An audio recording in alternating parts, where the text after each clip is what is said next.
hermanos, es un gusto, como siempre, compartir con ustedes este tiempo.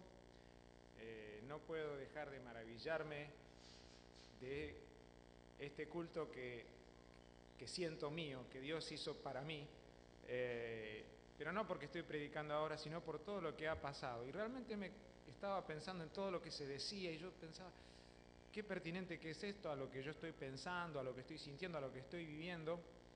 A veces no lo percibimos con tanta fuerza, pero esto es lo mismo que pasa cuando estamos orando o oramos al Señor. El Señor espera que hablemos con Él, que leamos su palabra, la Biblia, que compartamos tiempos de adoración.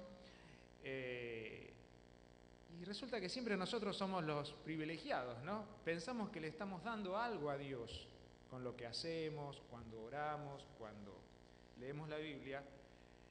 Y Dios está esperando que lo hagamos para darnos algo a nosotros. Lo mismo pasa con este culto precioso que estamos compartiendo hasta ahora. Quisiera que pensáramos en esta mañana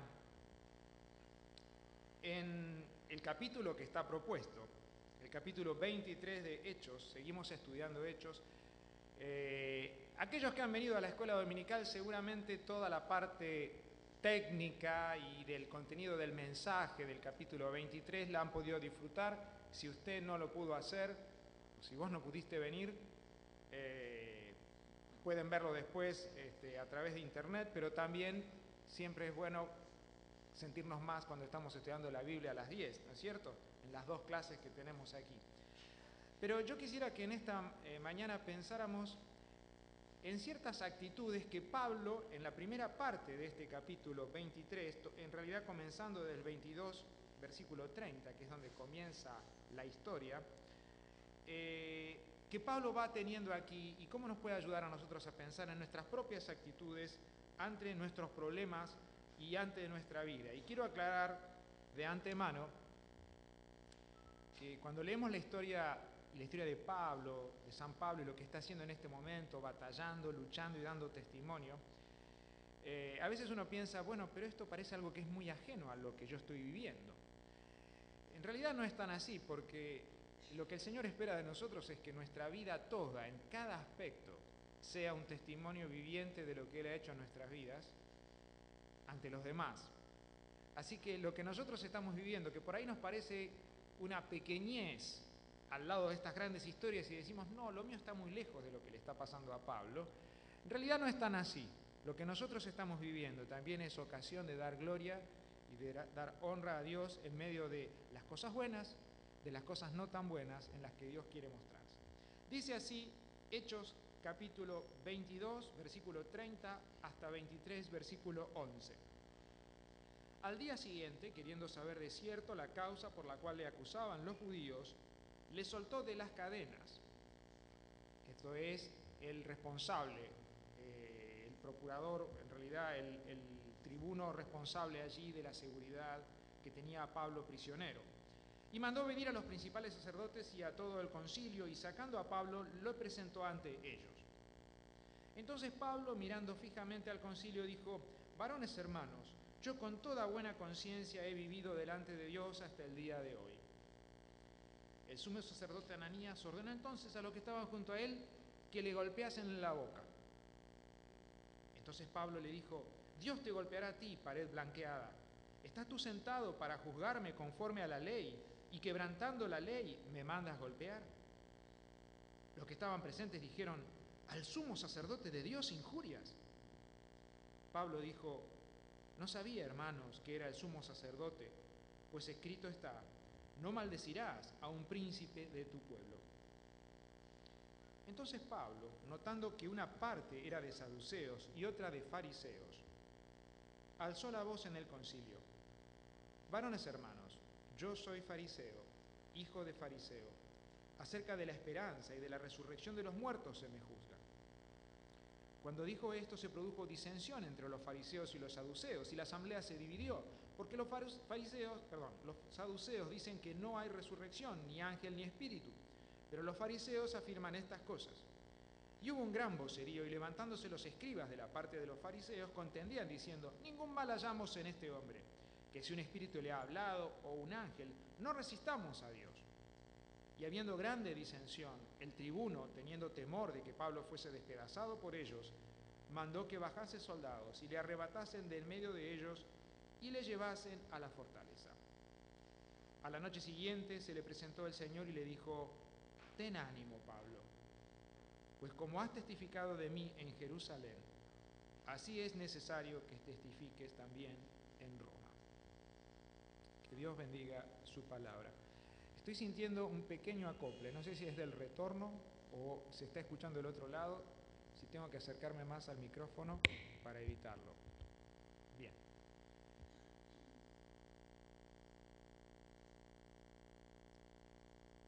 ¿Cómo llegó Pablo a esta situación? ¿No? A través de un consejo que le dieron. Pablo había desarrollado un testimonio amplio en toda una región, en Grecia, en Asia, su conversión, oposición de judíos celosos de la ley y de sus tradiciones. Y Pablo tenía el sentido de que debía ir a Jerusalén y que después debía ir a Roma también. En el capítulo 19, versículo 21, dice: pasadas estas cosas, Pablo se propuso en espíritu ir a Jerusalén después de recorrer Macedonia y Acaya, o sea, Grecia, diciendo: después que haya estado allí, me será necesario ver también a Roma. Él estaba teniendo un proyecto de llegar. Y en la epístola a los romanos, como se mencionaba en la clase hoy, el pastor Clark mencionaba en nuestra clase, ya él decía que varias veces había querido hacerlo y no había podido ir a Roma todavía. Entonces Pablo empieza este trayecto que se va contando en toda la historia de los capítulos anteriores que hoy no vamos a ver, acercándose a Jerusalén. Y en cada lugar en donde está, el Espíritu Santo le va diciendo que lo que le espera no es algo bueno, que no la va a pasar bien.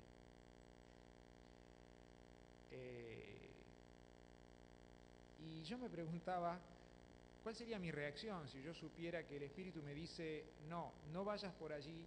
No me dice que no vaya, me dice que la vas a pasar mal. Por un lado, que sé que tengo que ir por un lugar donde no la voy a pasar bien. Tengo que vivir algo que no lo voy a pasar bien. Es una decisión difícil, ¿verdad? Pensamos en general que nuestra relación con Dios es algo tan maravilloso, tan hermoso, y lo es realmente. Y Dios tiene tanto cuidado de nosotros que Él no va a permitir que nada malo de lo que nosotros imaginamos como malo, no lo que Dios está viendo, nos pase. Pero cosas malas suceden y cosas malas Dios usa para su gloria y para su honra.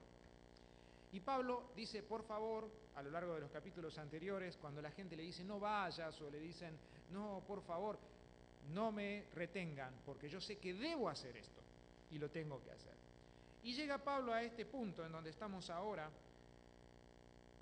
y después de que, por seguir consejo de amigos, y se mete en el templo y se produce un tumulto en el capítulo anterior, que la verdad que los amigos de Jerusalén le dieron un consejo según su mejor intención, pero terminó en esta situación, y otra vez, que el Señor maneja como Él quiere.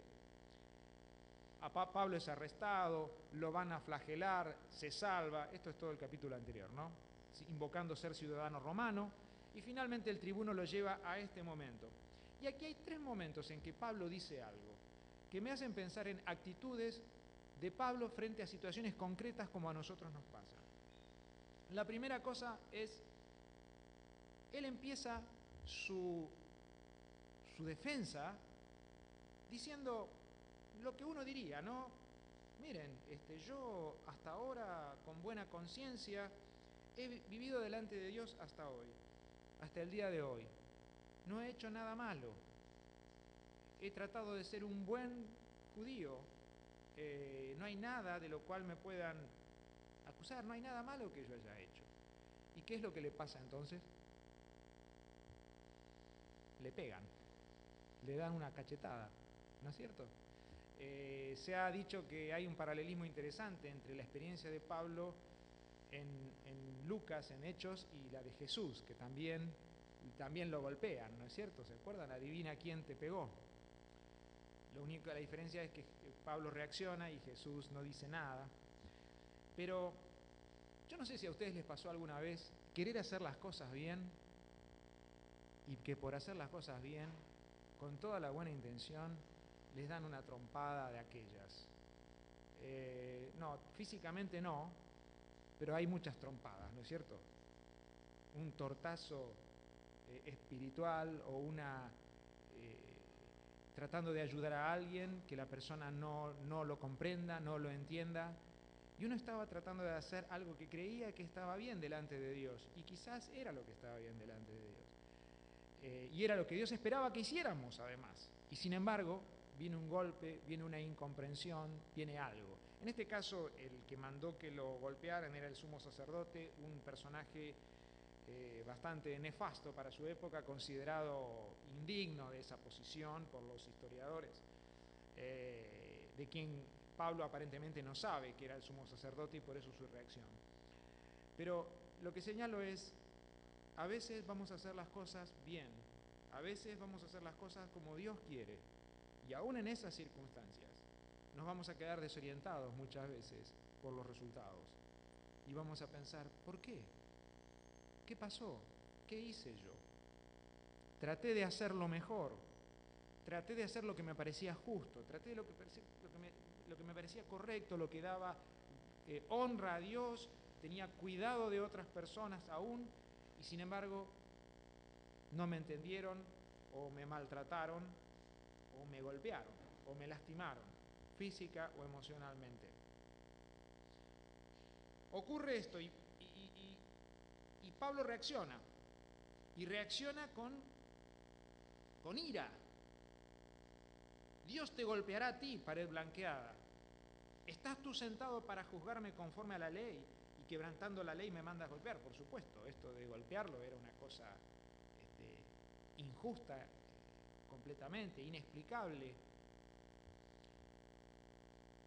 Y en ese momento, y cuando los que están a su alrededor le hacen notar que es el sumo sacerdote, Pablo baja la cabeza, ¿no es cierto? Se queda tranquilo, no dice, sí, pero igual, aunque fuera el sumo sacerdote, no tenía derecho a golpearme ni nada. Al sumo sacerdote de Dios injurias. No sabía, hermanos, que era el sumo sacerdote, no, porque está escrito que no maldecirás a un príncipe de tu pueblo. Él se somete en la situación a lo que él aún se mantiene en lo que considera justo. Nunca les pasó decir, yo hice algo bueno, yo lo estaba haciendo bien, yo estaba tratando de ayudar, me dieron un tortazo, ahora van a ver, ahora me van a conocer, ahora lo podrían haber conocido, la reacción frente al golpe, pero luego la actitud de someterse, de ordenarse y de seguir pensando con lucidez qué es lo que Dios está haciendo en esto, en medio de esta situación.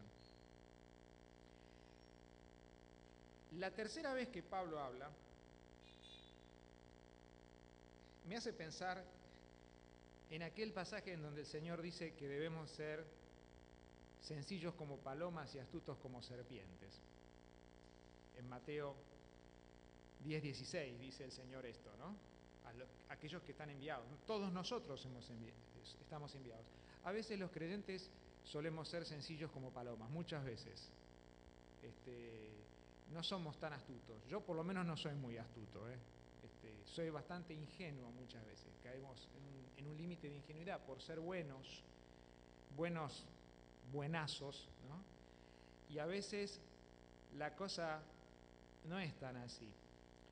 Y entonces Pablo dice, nota que una parte son saduceos y otras son fariseos. Él era fariseo. Y un concepto fundamental de su creencia y de la nuestra como creyentes es el concepto de la resurrección de los muertos. No podríamos pensar en la resurrección de Jesús si no creyéramos que un muerto puede resucitar. Los saduceos no aceptaban esto, está explicado en el texto después. Y entonces él dice, yo soy fariseo, hijo de fariseo. Acerca de la esperanza y de la resurrección de los muertos se me juzga. Es como si a Pablo, el momento en que le dieron ese cachetazo, él iba a hablar de cierta forma, iba a presentar su testimonio de una manera, y de pronto se da cuenta, a través de esa mala experiencia, que esa no era la mejor manera de plantear lo que él quería compartir. y quizá no era el mejor momento. Entonces cambia su discurso, un cambio de ángulo, y empieza a presentar de otra manera. Hermanos, yo creo esto. Algunos de los que estamos aquí, algunos de los que están aquí creen como yo. Y empieza a hablar desde los puntos de coincidencia. En vez de hablar desde el punto de perspectiva de él y de lo que él ha hecho y de cómo ha sido él y lo bueno que ha sido, o que su limpia conciencia y todo lo que vemos en la primera parte, cambia la perspectiva de decir, tenemos puntos en común, por lo menos con algunos de los que estamos aquí. Empecemos a hablar desde esa perspectiva de los puntos en común. Y hay que tener mucha sabiduría para usar las herramientas de la manera correcta. A veces nosotros necesitamos, cuando nos acercamos y queremos compartir nuestra experiencia de fe que consideramos algo central, necesitamos tener esta sabiduría, esta astucia, si se quiere, de poder compartir con sencillez, pero al mismo tiempo oportunamente, el mensaje de lo que Dios ha hecho en nuestras vidas en el momento que corresponde. Y hay que tener sabiduría para eso. Y hay que saber manejar las herramientas. Hay que nutrirnos de la palabra de Dios, del vínculo del que hablábamos, de este espacio que nos ayuda tanto aquí, de nuestra comunidad de fe, para poder hacerlo. Yo no sé si ustedes saben qué es esto que tengo yo acá. No es un reloj para chicatos.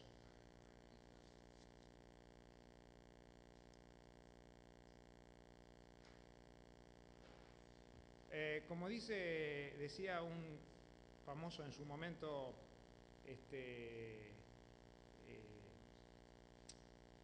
personaje de la farándula, puede fallar.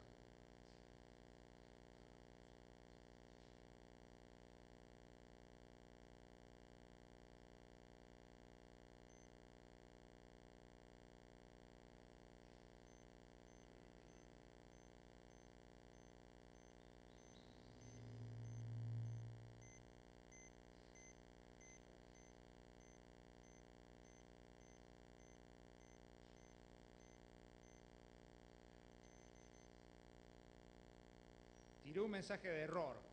Eso quiere decir que ustedes me están produciendo, es un tensiómetro de muñeca, que ustedes me están produciendo una tremenda tensión. De hecho, escuchaban ese pip, pip. Bueno, ese pip eran mis pulsaciones, así que se ve que yo estaba con el corazón bastante acelerado. Ahora está funcionando solo, cállate. Pero hay que saber usar las herramientas. Esta semana yo usé este aparato, tuve que usar este aparato, y me daba la presión alta. Y al principio decía, bueno, está bien, debo tener presión alta porque algún disgusto, alguna situación así. Pero después me seguía dando la presión alta. Y yo decía, yo no me siento mal. O sea que o estoy mal realmente, toda la vida fui hipotenso. Y yo me habían dado este aparato y yo lo estaba usando como yo entendía que se usaba, como había visto que se usaba o como recordaba que se usaba. Pero no venía con un manual de instrucciones. Y en un momento sentado allí, investigando por internet, que ahora permite todas las cosas, investigar tantas cosas, ¿no? El aparato ya no se vendía más, tuve que buscar qué empresa lo estaba fabricando ahora, ya lo estoy poniendo otra vez mal, y entonces encontré las instrucciones.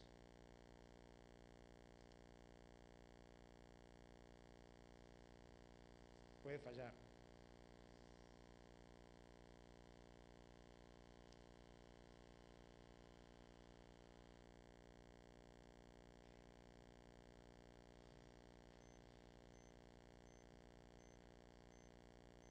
Ya se dan cuenta de la diferencia, ¿no?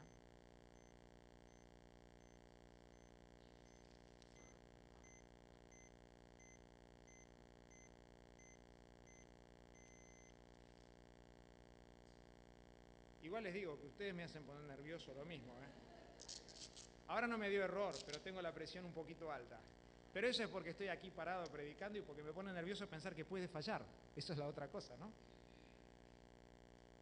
16.9 para los interesados. Está un poco alta. Pero a lo que voy es a esto. Hay que saber usar la herramienta. Esa es la idea del concepto. Yo estaba midiéndome la presión con el aparato puesto al revés. Me lo ponía de acá y había que ponérselo de acá, básicamente. Y eso hacía que pensara que estaba equivocado y que yo estaba mal y que aún saqué un turno con el médico. Ahora no sé qué le voy a ir a decir. ¿Cancelaré? No, tendré algún otro achaque tendré para consultarle. Ya que estoy, siempre hay que aprovechar la ocasión para dentro de 2 semanas. Quiero decir con esto, la idea es, hermanos, Dios nos da recursos para vivir, pero hay que usarlos con sabiduría y hay que aprender a usarlos con sabiduría. No hagan como yo con el tensiómetro, que creí que sabía cómo se usaba, porque todos sabemos, ¿no? Hemos vivido tanto, tenemos toda la vida, ya estamos hechos. A mí que no me vengan a enseñar, porque es nuestra actitud muchas veces. Y a veces hay, como Pablo, que bajar la cabeza y escuchar lo que el Señor nos quiere decir y cómo nos quiere enseñar. La última cosa, hermanos, para compartir con ustedes, es después de que Él usa este recurso, es que el Señor nos habla, ahora habla Dios, y nos da la palabra justa en el momento justo. Yo dije que este culto es un culto para mí, en realidad es un culto para el Señor, pero es un culto para cada uno de nosotros que podemos estar aquí participando y recibiendo algo de Dios. Porque todo el culto ha girado en torno a este asunto de alentarnos, de animarnos, de aún en los momentos de dificultad inexplicable, incomprensible y aún injusta que pensamos que estamos viviendo, Dios puede hacer algo grande. Y Dios nos alienta y nos anima en el momento específico. Pablo pensaba que tenía que ir a Roma. Y seguramente él se habría hecho un gran plan, que lo ayuden, recaudar fondos, hacer eventos y finalmente tener el apoyo de los hermanos para poder ir a Roma después de estar en Jerusalén. Probablemente él nunca pensó que iba a ir a Roma, pero iba a ir a Roma como Dios tenía planeado, preso. Y las cosas que Dios tiene planeadas para nuestras vidas, donde estamos convencidos de que es Dios el que está trabajando y mostrándonos lo que tenemos que hacer, por ahí no va a ser de la forma en que nosotros pensamos. Dejemos que las formas, no solamente el objetivo final, lo maneje Dios. Aparece Jesús en la noche y le dice, ten ánimo, Pablo.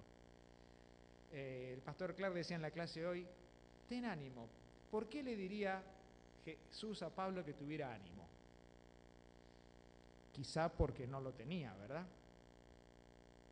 Era duro, el día había sido bastante duro, ¿eh? Por poco lo despedazan de nuevo, ya era la tercera vez que se había salvado de que la multitud o los que estaban allí le hicieran daño físico, desde que estaba en Jerusalén. Y qué oportuno ese momento en que Jesús aparece en nuestras vidas y nos dice, tengan ánimo, no importa la situación que están enfrentando. Jesús te dice, ten ánimo, me dice, ten ánimo, Ricardo, ten ánimo, Eduardo, ten ánimo, cada uno de nosotros. Y como has testificado de mí en Jerusalén, así es necesario que testifiques también en Roma. Confirma el propósito que Pablo tenía como algo que venía de Dios y le garantiza que se va a cumplir. Nosotros tenemos muchas veces promesas de Dios que sabemos que se van a cumplir, pero nos está indicando, nos está guiando a dejar que el mecanismo, el camino y la forma sean de Él. Me parece que nosotros necesitamos un cambio de perspectiva. Esta semana he pensado mucho en cómo es que, a pesar de que declaramos ciertas cosas con respecto a nuestra fe, nuestra perspectiva inevitablemente tiende a ser bastante egocéntrica. Estamos bastante centrados en nosotros, en nuestros planes, en cómo pensamos que las cosas se deben hacer, en las metas y objetivos que vamos a plantear para más adelante. No digo que eso en sí mismo está mal, por sí, nada más. Pero me parece que tenemos que hacer un esfuerzo por tratar de ver las cosas desde la perspectiva de Dios. Nuestra perspectiva, nuestro plan no está morirnos. O sea, sabemos que vamos a morir, pero no está en nuestros planes. No tengo planeado morirme. Sé que voy a morir. También sé que voy a ir a estar con el Señor. Y ese aspecto de la perspectiva de nuestra vida lo dejamos para más adelante. Nosotros miramos la vida desde donde estamos parados, para allá, ¿no es cierto? Hacia adelante, pero la estamos mirando desde acá. Dios está mirando la vida porque Él ya conoce todo nuestro derrotero, sabe a dónde vamos y a dónde vamos a llegar.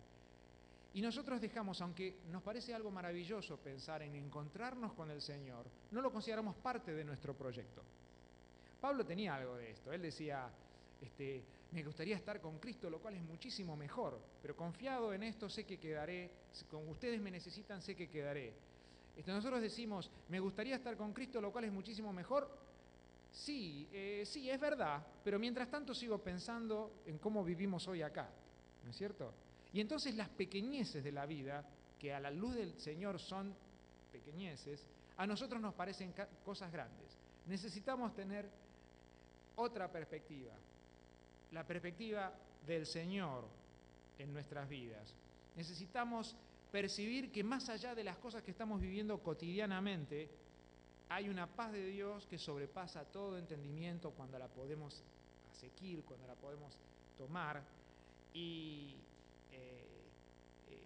que nos cambia toda la forma de ver las cosas. A veces son cosas pequeñas que nos arruinan. Ayer estaba yo en casa, fui a acompañar a Anita a la parada del colectivo, para que viniera a la reunión de jóvenes aquí. Después venía mi hermano a casa a cenar. Entonces le digo, Anita, tenemos que ir rápido porque yo tengo que volver acá antes de que llegue tu tío para recibirlo, porque Claudia había salido. Y ella también llegaba a esa misma hora. Bueno, sí, fenómeno. Papá, ¿podemos llevar a la perra? Bueno, ¿cuánto tiempo tardás en...? Vamos a llevar a la perra. Llevamos a la perra, salimos. Cerrá la puerta, le digo yo, no perdamos el tiempo. Cerrá la puerta, trabajos la puerta, chao, vamos, sí, que yo, llegamos, sube al colectivo, se va. Vuelvo a casa, me olvidé la llave. Adentro. Empiezo a llamar a Claudia. No me atiende el teléfono. Le mando un mensaje de texto. Por favor, llamame, me quedé afuera. Me llama Claudia. Le digo, che, me quedé afuera. Con la perra estoy acá. Bueno, menos mal que, me contesta, menos mal que estás con la perra. La perrita no se quedó sola, pobrecita.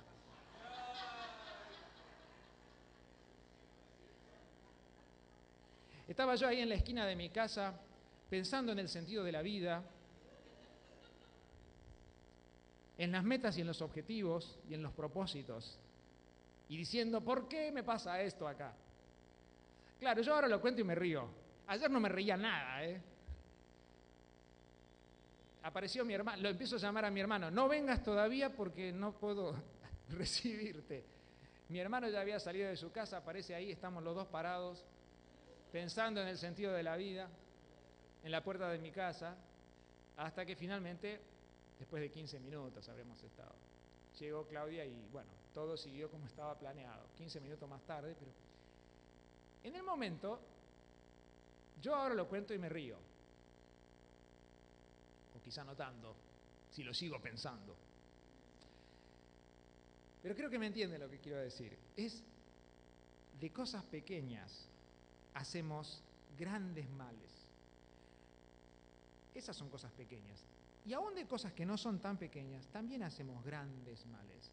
Y perdemos la perspectiva y la posibilidad de vivir la vida que el Señor quiere que vivamos en la perspectiva eterna, donde muchas de las cosas por las cuales nosotros nos estamos amargando aquí no tienen importancia. Y no es un escapismo, es la perspectiva la que nos hace enfrentar las cosas acá de otra manera, de la manera que el Señor quiere y de la manera en que su nombre es reconocido y honrado. Obviamente, para poder vivir una vida así, yo quiero vivir una vida así. Cuando era joven pensaba, una vez me acuerdo que decía, che, yo podría morir por Cristo, creo que ya estoy listo para morir por Cristo. No me importaría perder la vida hoy. Después me di cuenta que más difícil es vivir por Cristo, ¿no? Morir es un momento. Y ahora ya no sé tampoco si no me importaría. Estoy siendo honesto con ustedes. Es una lucha que uno tiene dentro de uno y quiere entregarle al Señor. Pero por supuesto, no se puede hacer nada de esto. Y no se puede tener esa perspectiva de la que estoy hablando si uno no tiene una relación personal con Dios a través de Jesucristo. Si uno no cree que Jesucristo murió y resucitó por nosotros. Y ese es un elemento fundamental. De manera que si vos estás en esta mañana aquí y todavía no has percibido esta realidad de la vida cristiana, de que Jesús vino a morir por vos, se interesó específicamente por cada uno de nosotros, y vos sos uno de esos, uno de cada uno de nosotros. Y Él quiere cambiar tu vida y quiere cambiar la forma en que ves toda la vida. No son las cosas las que cambian, la perspectiva de Dios y el obrar de Dios en tu vida. Este es el momento para hacerlo. No dejes pasar este momento. No se trata de una decisión que yo puedo decir, la tomo más adelante. Más adelante no vas a tener los recursos, va a pasar más tiempo y este momento que podés vivir, esa vida preciosa, multiplicada que Dios te da a través de Jesús, no lo vas a vivir. Este es el momento para tomar una decisión, para decir, sí Señor, yo creo que vos moriste en la cruz por mí, resucitaste, estás a la diestra del Padre, es la perspectiva de vida eterna. Muchos de los que estamos aquí lo hemos creído así y lo estamos viviendo, luchando con todo lo que yo les conté, pero sabiendo que Dios obra al final y también que Dios obra ahora. Que Dios les bendiga.